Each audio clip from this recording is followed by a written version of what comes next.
Hi everybody, my name's Julie. I'm one of the financial counsellors at Anglicare.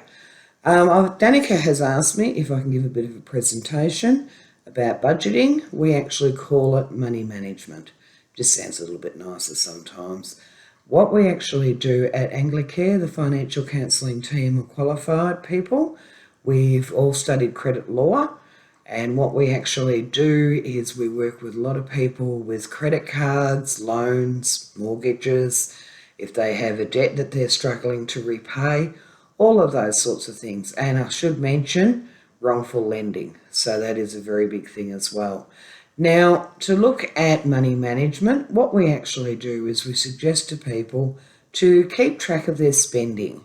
Instead of you get your pay, you buy everything you want to get, and then by the end of the week or the fortnight, you're struggling to keep everything under control. You have no money left, and then you're struggling.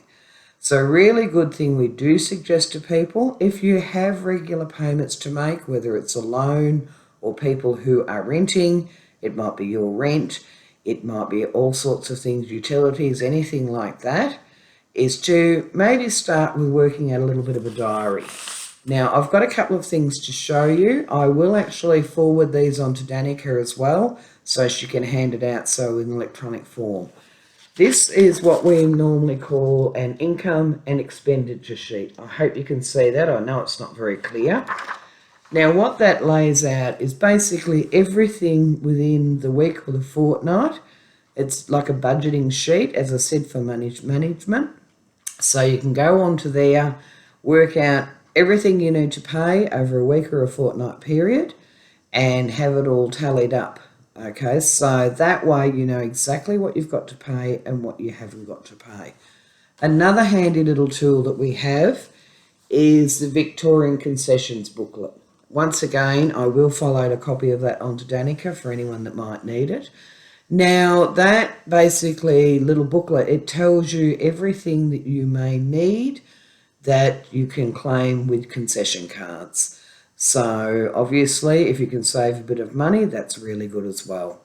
So we do suggest to a lot of people to put whatever they can on Centre Pay if they're not working and their income is a Centrelink payment. That way, you know it comes out, you get less payment in your hand, but you do know that all your important bills are paid. Nothing worse, especially with the cold weather that we've had lately, and you find that your electricity or your gas have been cut off because you haven't been able to pay the bill. If you do get warning notices at any time, there is ways we can act for you on your behalf to be able to help you get through a hard time. So I hope that is a bit of a help for you. Another thing, as I said, keep track of spending.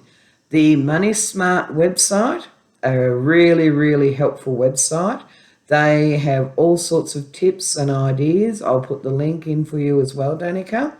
They also have, it's a free downloadable app you can put on your phone, which is ideal to help your spending.